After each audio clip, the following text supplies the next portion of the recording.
the bitterness of poor quality remains long after the sweetness of low price is forgotten. The fact is, quality matters. Join us as we make quality fun, interesting, and accessible to companies of all levels. Quality Matters is a must listen for all things quality. Listen in, ask questions, and get back to doing what matters most. Quality Matters, brought to you by Texas Quality Assurance, where quality management gets simplified.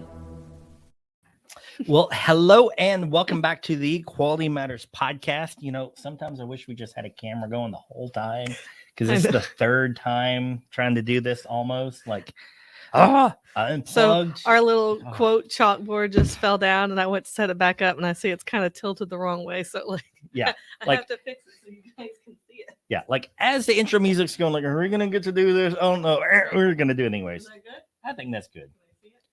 If they don't, but that whatever, they're lost. It is because I have to. What does it say? It says I won't be impressed with technology until I can download food. Hey, I'm all about the Star Trek style replicators. That'd be awesome. Well, I don't watch that, but I do know that almost a year ago exactly, Kyle moved me out to the sticks, and you can absolutely forget about DoorDash or Uber Eats or anything. Oh yeah, because there's there's not even a restaurant in our town. No, there is a gas station that offers food, and there is a food truck. Yeah, but I've never even seen the food truck open to stop by it though. It is. Okay. And I was told it is as good as you would expect it to be. Oh, well, usually I have high expectations of food trucks. I like a lot of food trucks. But this one doesn't look all that maybe. Mm-hmm. Okay. Well, I like food trucks, especially like food truck Mexican food. Oh man. You might not trust what you're eating, but oh gosh, it's so good. I think that was kind of rude. No, it's a food truck. You don't always know what you're getting. It's not like, I think you don't know what you're getting at any restaurant. Well, that's true, I guess. Because are any of them ISO 9001 certified? No, but they got a lot of other health codes they got to follow. I would think food trucks do too. Well, I imagine it's harder for them to get inspected than it is for, I don't know, might be talking out of turn here, but I like food trucks. So the quote is very applicable because I definitely miss food being delivered to my house as well as being able to run out and get something. Our oldest boy asked one day, he's like, Dad, can we just have them delivered to the end of the road? Because we're like 8 miles down a dirt road. 8.5. I was like, there's no address, even if they would deliver it. Like, I think they have to have an address to take it to. It can't be like at the intersection of such and such, and I'll be there on a horse. So if somebody could work on downloading food, that'd be good for me. Yes. So it's a funny quote because they were going to talk about some new technology that Kyle found that I have zero experience with. Can't quite say I found it. It's kind of like the big news thing of the day. So, well, I just mean that Kyle came across it versus me. And so it's some new tech. I have zero experience with it other than what he has told me about it. And so I guess we're going to use it and ask questions. Yeah. So CHAT GPT, it's this AI chat bot. Now there's some really cool stuff because we're Microsoft partners, or, we use 365 for our QMS software. So it's really cool stuff coming for integrated chat bots. Mm-hmm. So we're really actually like amazingly excited about this because we're going to try to code in and program in so much of the way that we operate, that we consult, that we advise how you ought to use our software. So we're trying to bake all of that in to another release of the software to come out later this year. To make it available to our software. So this is going to be really, really super cool. Again, any of our software customers, all fractional quality management clients get a entry level to the software. So pretty much if you're on a month-to-month contract with us, you're going to have access to it. But we're trying to bake in as much knowledge experience as we can into it. But I am kind of curious how much is already there just from it analyzing data online. So did you start our timer so we stay on track? I think so, but let me check and see. Yes, okay, we are cool. 7 minutes in. Wow. So, well, I think some of that counted the redo after see, I got the little video box over here so I can, change camera angles, and I unplugged it, and that didn't work real well the first time we tried to record. So let's see. My thought was that we asked Chat GPT some quality management questions, or you even said quilting, and see. I just didn't know if it was only like tech related Oh, or no. if it's questions about anything. It's about anything. People ask the thing. Dating advice. Apparently, you get some pretty creepy results there. Oh, I want to ask a question Well, about dating. everything you get asked is tied to your phone number and your device. So there's a permanent record of everything you ever asked this thing. So I'm going to be a little careful about stuff I ask it. Just saying, you never know where you're going to show up in the future. You ask this thing something. Okay. So let's just start with something. Again, I'm kind of curious how accurate this is. This could be a really cool tool for folks. So what are you going to ask? Let's start with something simple. What is quality management? Okay, so for anyone looking, you see I'm typing on my phone. You can do it on the computer, but I got it set up on my phone. Here, let me see what it says. Okay. Yeah, you're better at reading out loud than I am anyways. My list. Oh, it's still going. Confused. I wish we could show this. Like it's got a paragraph and a second paragraph and it's typing a third. Oh my gosh. It's got a bulleted list. Oh, wow. It's going and going and going. So maybe just pull some highlights off of it. I'm waiting on it to quit so I can go back to the top and see what it says. Oh, man. I didn't expect to give that much information. We've got 1, 2, 3, 4, 5. And now it's going on to effective quality management. Okay, here we go. It's done. It's finally done. Okay, so let's see what it says. And I'll interject with either agreeing or disagreeing. Okay. Quality management is a process of planning, controlling, and improving the quality of products or services offered by a company. It involves the implementation of a set of policies, procedures, and practices to ensure that a company's products or services meet or exceed customer expectations and industry standards. Spot on so far. Okay. Quality management can encompass a range of activities, including 1, defining quality standards. And it goes on. This involves setting standards for product or service quality, as well as determining the criteria for measuring quality. Okay, I agree with that. 2, quality planning. This involves developing a plan for how a company will meet its quality objectives and identifying the resources and process required to do so. So far, even the order of these is good. You document what you're going to do, what is acceptable, and how you're going to do it. So far, it's pretty good. 3, quality control. This involves monitoring and controlling the quality of products or services at every stage of production to ensure that they meet the required standards. You know why I think this is so good? Because they scour information from the web, and I bet they went to our blog and then gleaned a few things off of it. Probably so. Sorry about the water drinking. My throat gets dry during it's this. hot in here today. Yeah. And the big lights don't help none either. 4, quality assurance. This involves verifying that all quality requirements have been met and ensuring that products or services are of a consistent and acceptable quality. Yeah. Again, what we talked about in the last episode, the NCRs and trend analysis, corrective actions to fix it. And 5, continuous improvement. This involves continually monitoring and improving quality, identifying areas for improvement, and implementing changes to enhance the quality of products or services. I agree with that as well. So that's all their numbers. Then it says effective quality management can result in a range of benefits for companies, including increased customer satisfaction, improved efficiency, reduced costs, and enhanced reputation. It's pretty good. Very well worded. Okay, I gotta say that's good, but we fed it fairly easy. I wonder if you can find out where it got its information from. I don't know. I think it's probably going to have to be something that becomes a thing because, people are talking about this could be a replacement for Google, that instead of Googling to find the website and reading through the website, you can just ask the sucker questions. Well, and then what's the deal with Wikipedia? Anybody can put information there. So where do you get the information from? Same thing here. It's like this gets information off of it scouring the web effectively. So, okay. All right. So let's think about another question. Let's see if we can come up with something fun for it here. What do you think? What is a non-conformance report? Sure. Just because we talked about that recently. Mm-hmm. What is a non-conformance report? Let's see what it says. It's thinking. Oh, it even called it an NCR. It did. You would not believe the number of ways I've heard people call these. I've seen deviation report, non-conforming material, non-conforming product. I saw one once, they called it an undesirable outcome log. Maybe they're writers for the standard. It's still going. We're on the 3rd paragraph. Oh my gosh. And it's still Okay, here we go. A nonconformance report, NCR, is a document that identifies a problem or issue with a product, process, or service that does not conform to established quality standards or specification.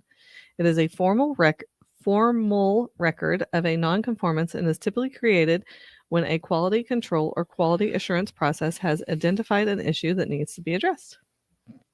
You're pretty good. Commonly used in quality management systems to help identify and track nonconformances, typically created by individual or team for quality control. The report will typically include details such as the nature of the nonconformance, its location, the severity of the problem, the potential impact on the product or service, and the corrective action required to address the issue. Okay, now here is where their Chat GPT is pulling on the same mistake a lot of folks make. Like, there is not a necessary tie from NCR to CAR. In the database world, we talk about one-to-one, one-to-many, and many-to-one joins. I'll clarify that. So our kids have if you were to map father, they have one father to three children. There's a one-to-many relationship there, right? I have two vehicles. There's a one-to-many relationship there. Okay, database world, you can have a one-to-one. There's one husband, one wife. There's a one-to-one relationship. If you know one, you know the other. Then there's what's called a many-to-one relationship. So it might be the number of animals to our household. So there's many animals, one household. Okay, so people that ain't been listening, we moved out in the middle of nowhere. We got like 20-something animals. It's crazy. We just talked about that because there's no DoorDash. Correct. So there's not necessarily got to be the relationship from NCR to CAR. It could be a one-to-one match. It could be a many-to-one match. And it could be no match at all. But that's so far the only critique I got. They make it sound like there's an implied mandatory connection. Right, but you do put on the nonconformance what you did to fix it, even if that is we're just going to watch action. it. That You're is right. correction. Right. So small distinction, but not terrible. Okay, then it goes on to say, once an NCR is generated, it is typically reviewed by a cross-functional team, including individuals responsible for quality control, production, and management, to determine the cause of the nonconformance and develop a plan for corrective action. Yeah. Nope. They were good in the first half. But again, the report and its associated corrective actions may be reviewed and tracked over time to ensure that the nonconformance has been properly addressed and that the corrective action has been effective in preventing similar issues from occurring in the future. Darn it. So they did what I was afraid they would do. But again, they're pulling from a lot of information online. So now, can I say the ISO standard says you can't do this? Nope. I could pretty easily, this would be compliant to ISO 9001. It's just a bad way to do it. It's kind of like saying, I can drive and never go over 55 miles an hour. Some of the freeways where the speed limit's 85, I guess it's totally legal to drive 55 on it. It's just kind of stupid to do it. You're not making the best use of your time and resources, but it's allowed to go 55 on that 85 mile an hour freeway. Of course, everyone else is going 105, but you can do it. It's just maybe not the smartest way to do it. Okay. Let's try something else here. What else do you think we want to ask here? I'm just kind of curious. Test its limits. Oh, let's see about safety. I wonder how much OSHA information it knows. Okay. Let's see what. We'll just ask this: what safety rules apply for operating a forklift? I'm not going to give it the most detailed question. I'm hoping it comes up and says OSHA 1910.178, and I hope it talks about inspections, checklist, and maintenance, and qualification and competence of the trainer. And okay, what's it say? Hold on, it's still typing. What all did you say? I asked, what are the safety maintenance? You want it to include maintenance? What else? Or just read what it says. Okay, it's still typing. It's still going? Yeah, it's creating a bulleted list. We're on number 7 right now. Ooh, okay. Which is never carry passengers. No, you should not carry passengers. So I wonder if this is going to give kind of a regurgitation of the OSHA CFR. Okay, so for I'd imagine a lot of folks listening know what this stuff is. But so when you talk about OSHA, OSHA is Occupational Health and Safety Administration. It's from the OSHA Act, I think 1974. In any case, Congress legislated that OSHA can write and enforce safety rules and regulations for the country. Some states like California can opt to create their own health and safety program, but it must meet or exceed the requirements of OSHA. So you can't do anything less than what OSHA says, but your state can by all means do more. Okay. Are you ready? Hang on. So a CFR is Code of Federal Regulation. So general industry, which is what most folks operate in, is going to be CFR 1910. Our construction folks are like 1926, and there's maritime and other stuff out there. But in any case, that's where the OSHA rules are broken up. And forklifts are Section 178. Okay. So I wish we had that like on our screen to compare to. Well, let's see what it says. Say. Operating a forklift can be a potentially dangerous task, so there are several safety rules and regulations that must be followed to ensure the safety of both the operator and others in the vicinity. Ensure the parking lot is clear before doing donuts. Here are some important... Joking. Don't do that. Here. Don't do donuts, he means. Not don't make sure... Yes. Here are some important safety rules that apply for operating a forklift. 1. Proper training. Do they identify anything about what proper training is? Only operators who have been properly trained and certified should operate a forklift. Okay. 2. Wear appropriate protective equipment. This includes a hard hat, safety shoes, and any other equipment required by the employer. Okay. 3. Conduct a pre-operational check. Yep. Check the forklift before each use to ensure it is in safe working condition, including checking the brakes, steering, tires, and other components. Now, this means if you have 3 work shifts, that thing is getting checked 3 times a day. It is a pre-use operational safety checklist. So, like, if it's getting used in one shift, but like 2 hours apart, you still have to do it. Still have to do it again. Pre-use operational safety checklist. So, what is the time frame like? What if it was 5 minutes apart? Doesn't matter. 10 minutes before the shift. No. I mean, within one shift. Oh, just be done that shift. Okay. So if I get on the forklift and I did the check and you get on it, as long as the safety and I get check on is it 2 hours after you in the same fine. shift. Yeah. Okay. But the second shift, third shift has to do their own inspection on it. Okay. Follow safe driving practices. Always drive the forklift at a safe speed and use caution when operating near pedestrians, other vehicles, or obstacles. Sounds like you regurgitated old forklift training. Okay. 5, use the seatbelt. It is a requirement to be buckled up on that forklift. Man, that is such an easy finding too when you're doing a safety audit. Just go out on the shop floor, look whoever's on the forklift. You know you're going to get a finding. 6, use caution when loading and unloading. Nope. Ensure that the load is within the forklift's capacity and is properly balanced and secured. 7, never carry passengers. 8, follow safe lifting practices. Use the forklift's lifting mechanism and never exceed the maximum load capacity. So don't lift a forklift with a forklift while there's another forklift holding down the back side of the middle forklift. I don't know. Is that within its capacity? No, but I have seen it done. Okay. It is interesting to watch, but don't do it. Is it where you worked and you were the quality manager? Might have been immediately before I became safety manager. Okay. 9, use warning devices. Use the horn or other warning devices when operating the forklift in areas with pedestrians. You know, I had a supervisor once. He thought he was being smart aleck, because, again, I'm the safety guy. It's pretty common for a safety guy to get ragged on. Mm-hmm. Okay. All right. If he's a good safety guy, he'll play around with it, have some fun with it. Some of them turn into, jerks. Yeah. Words I probably shouldn't say on here. And, we want to keep it family friendly. Right. Bleep, bleep, bleep, bleep, bleep, bleep, bleep. Okay. So he just wanted to, rag on me, have some fun, whatever. So what he would do when he get on the forklift, because the rule is when you come to an intersection or there's a pedestrian or you're going to turn or you're going to back up, you honk the horn. Okay. So, dadgum, when he got on the forklift, but he was there. He's not going to run over you without when he's there. So I'm like, good job. You think you're making me mad? You're doing good. 10. This is kind of funny because of one of our very recent episodes. Never drink and drive. Never operate a forklift while under the influence of drugs or alcohol.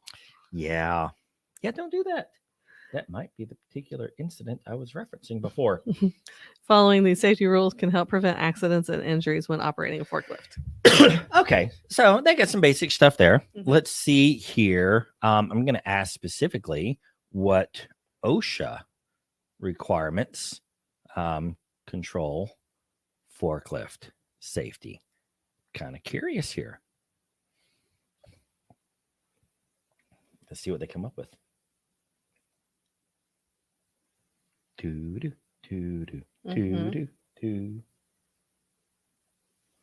So it's just saying that they have established several rules and regulations. They're designed to prevent accidents and injuries. 1, operator training. 2, maintenance and inspection. 3, load capacity. It's describing each one. 4, pedestrian safety. 5, seatbelt use. So they're just kind of regurgitating. 6, fueling and charging. 7, modifications. Prohibits the modification of forklifts. Well, I have unless approved by the manufacturer. and that's all. Run into that before where someone drilled holes in the forks on the forklift. And I understand why they did it. It's actually if there were a way to evaluate the forks were still stable for their purposes and re-rate them, it's kind of a good idea. And they had it so that they could screw an I-ring in there and then bolt it on top so that they could then lift stuff like a little mobile gantry crane. So they could lift stuff with a forklift and carry it around like that by hanging. That way, you didn't have to worry about it sliding off the forks if you put a web strap around it. Mm-hmm. Problem is, once you drill a hole in those forks, you now no longer know what its lifting capacity is. So that sounds to me like that's a good pitch idea to the manufacturers of forklifts. Maybe so, but there are a number of accessories they sell. This is a way of doing it without purchasing accessories, because you can buy those mounts and you slide the forks in it, you bolt it on, secure it to the forks rather than modifying the forks directly. Okay. But it's a lot more cheap redneck type solution to just take a drill and go straight through the forks and run an eye bolt through it. Okay. So a lot faster, easier. Not a very smart thing to do, but kind of makes sense. Well, I was hoping it might tell me which OSHA CFR, but it didn't quite get there. No. But so far, I'm kind of impressed. Let's do one more question. I probably should have thought of a few things before now, but let's see. What was we talked about 7.1.3 in the standard? What was that? Control of externally provided products and processes. Okay, so what is the best way for ISO 9000, not 8001, 9001 to qualify a supplier? It's getting pretty specific here. Let's see what it comes up with.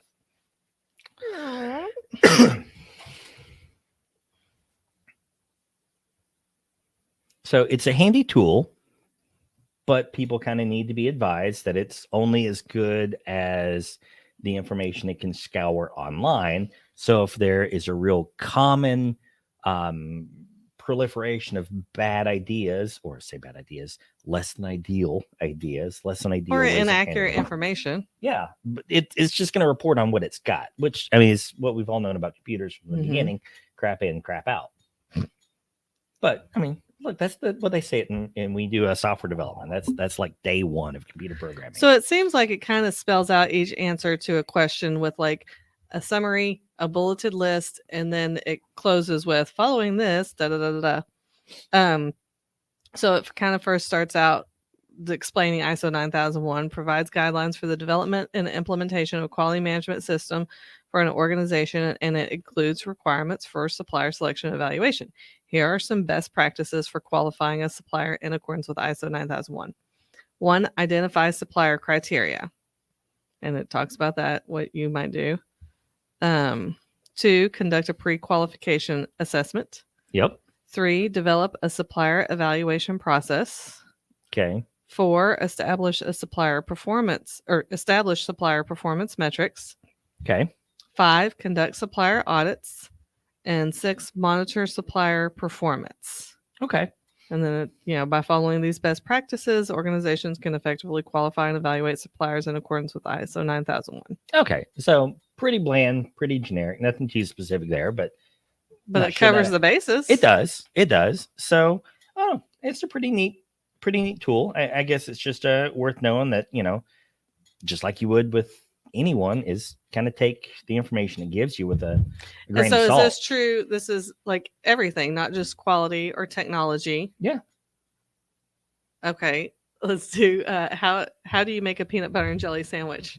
And if you've listened to any of our recent previous episodes, you know why we're doing this. See, it should be asking, the very first thing it should say is, tell me the competency qualifications of the person making the sandwich. It should begin with a question. We should ask it how to write work instructions. Maybe I'll do that. Maybe I'll ask it for, provide me a work instruction for, welding something. See if it can spit me out the necessary information for a good WPS. Okay, so it's giving me the instructions. How detailed is it getting? We're on number 6. Oh, wow.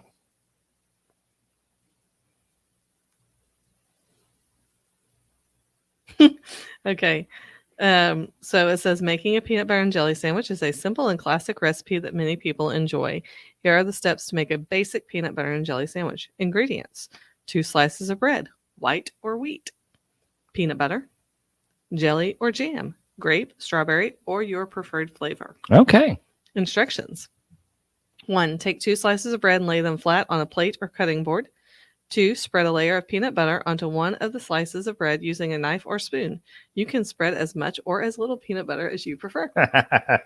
3. It's actually a fairly decent work instruction. Yeah. Like, here are the decision points. Here's the criteria for the decision. Mm-hmm.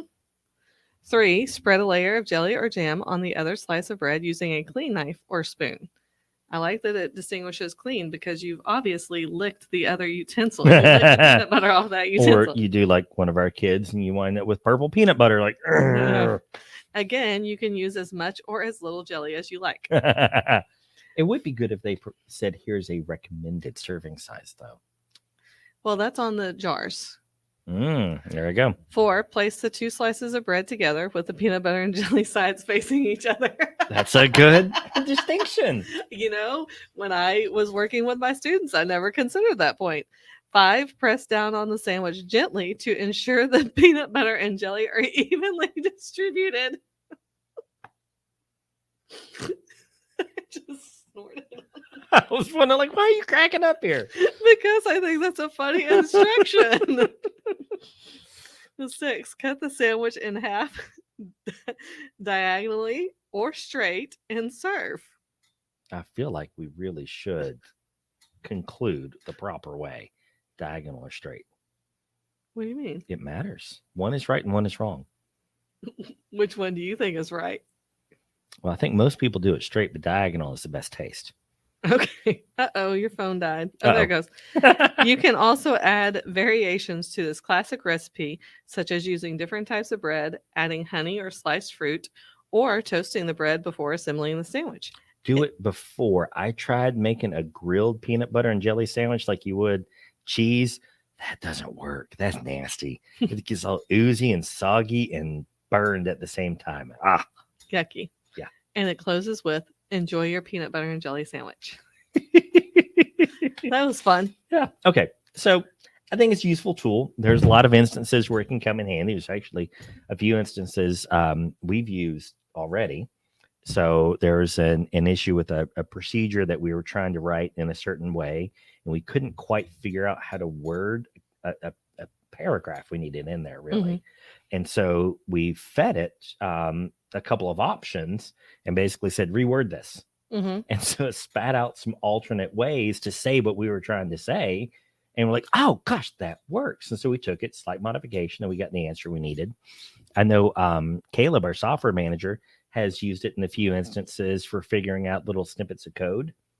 I want to do XYZ with, this app, and it'll actually print out little snippets of code. And he was able to look at the printout of code it's sped out, versus what he's working with and find the little syntax error in there. So there's some neat uses for it.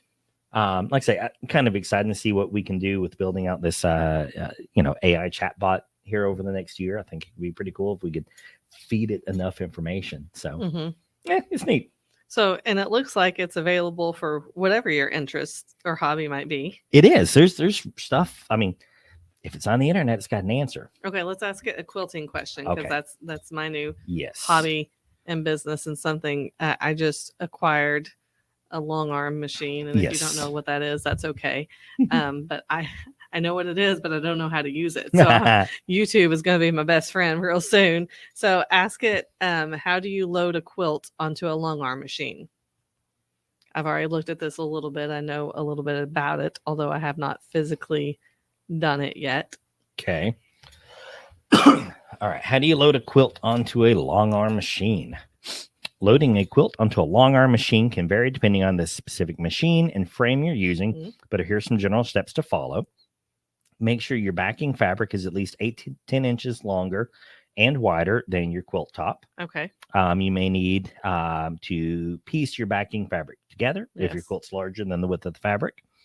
Attach the backing fabric. So explain to people real quick what backing fabric is, because so your quilt has 3 layers. There's the top that we usually refer to as the pretty part that you've pieced together with fabric, or what I do most of the time, clothing of loved ones.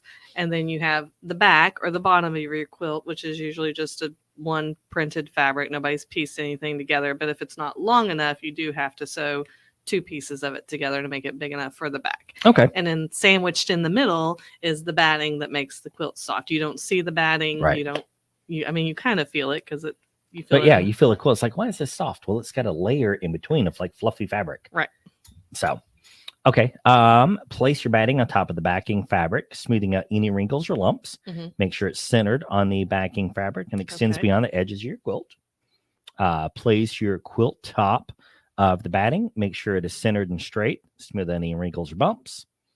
Pin or baste the 3 layers of fabric together, starting from the center of the quilt, working outward.